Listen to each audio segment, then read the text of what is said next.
കാരശ്ശേരി മാഷ് വ്യക്തമായിട്ടൊരു ചോദ്യം ചോദിച്ചിട്ടുണ്ട്, അതിന് മറുപടി പറയാൻ ഞാൻ ബാധ്യസ്ഥനാണ്. താങ്കൾ പറഞ്ഞോളൂ. ബഹുമാനം ഉണ്ടെങ്കിൽ എനിക്ക് മറുപടി പറഞ്ഞേ പറ്റൂ. അദ്ദേഹം ചോദിച്ചാൽ അദ്ദേഹം രണ്ട് കാര്യങ്ങളും പറയാം. അദ്ദേഹം ചോദിച്ചത് നടപടിയുടെ കാര്യമാണ്, എന്തുകൊണ്ട് നടപടി എടുക്കുന്നില്ല എന്നതാണ്.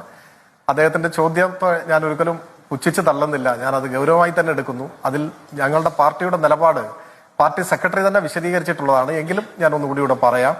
ഇപ്പോ ഈ രണ്ടുപേരെ സംബന്ധിച്ച് എനിക്കതിലും കാരശ്ശേരി മാഷോടുള്ളൊരു ചെറിയ വിയോജിപ്പ്, ഈ രണ്ടുപേരുടെ രാഷ്ട്രീയ ബന്ധം മാത്രമേ മാഷും കാണുന്നുള്ളൂ. അതിനപ്പുറത്തുള്ള രാഷ്ട്രീയ ബന്ധമോ നടപടിയോ മാഷും പറയുന്നില്ല. പറയുമ്പോൾ അതുകൂടി പറഞ്ഞിരുന്നെങ്കിൽ മാഷയുടെ നിലപാട് കുറെ കൂടി തിളക്കമുള്ളതാകുമായിരുന്നു. ഞങ്ങളുടെ പാർട്ടിയുമായി ബന്ധമുള്ള ഈ രണ്ടുപേരുടെ പേരിൽ ഇപ്പോ ആരോപിക്കപ്പെട്ടിരിക്കുന്ന കുറ്റം എന്താണ് എന്നത് പോലും ഇപ്പോ വ്യക്തതയില്ല. അത് കുറ്റപത്രം സമർപ്പിക്കുമ്പോഴാണ് വ്യക്തത വരിക.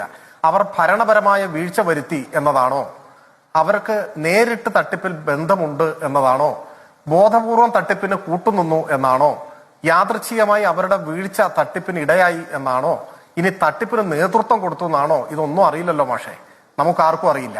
അപ്പൊ കുറ്റപത്രം സമർപ്പിക്കുമ്പോൾ അതിലൊരു വ്യക്തതയുണ്ടാവും. ചാർജ് എന്താണ്, അത് ഒരു നെഗ്ലിജൻസ് ആണോ, അതോ കുറ്റത്തിന് കൂട്ടുനിന്നതാണോ, കുറ്റത്തിന് നേതൃത്വം കൊടുത്താണോ, വരട്ടെ. അത് വന്നു കഴിഞ്ഞാൽ ആവശ്യമായ നിലപാടുകളിലേക്കും തീരുമാനങ്ങളിലേക്കും പാർട്ടി പോകും, അതിൽ ഒരു സംശയവും വേണ്ട. അതോടൊപ്പം തന്നെ ബഹുമാന്യനായ BJP-യുടെ നേതാവ്, അത് ഈ എന്തൊക്കെ വിഷയങ്ങളാണ് നമ്മുടെ ചർച്ചയിൽ വരുന്നത്. ശ്രീ ചന്ദ്രശേഖരൻ കേസിന്റെ കാര്യം പറഞ്ഞു. ആ കേസിൽ എത്ര പേരെയാണ് പ്രതി ചേർത്തത്? ഞങ്ങളുടെ ജില്ലാ നേതാക്കന്മാർ, അന്നത്തെ ജില്ലാ നേതാക്കന്മാരൊക്കെ പ്രതികളായിട്ടുണ്ടായിരുന്നില്ലേ? 10-65 പേര് പ്രതിയായിട്ടുള്ള കേസിൽ ഇവരെ ഒക്കെ വെറുതെ വിടുകയല്ലേ കോടതി ചെയ്തത്? രാഷ്ട്രീയ താല്പര്യത്തോടെ പ്രതിപ്പട്ടികയിൽ തിരികെ കയറ്റി കേസിന്റെ ഭാഗമായി പീഡിപ്പിക്കാൻ ഉദ്ദേശിച്ച പ്രതികളെയൊക്കെ കോടതി വെറുതെ വിട്ടു. എത്ര പേരെയാണ് ശിക്ഷിച്ചത്? അതിലേതെങ്കിലും പാർട്ടി നേതാവുണ്ടോ ശിക്ഷിച്ചത്?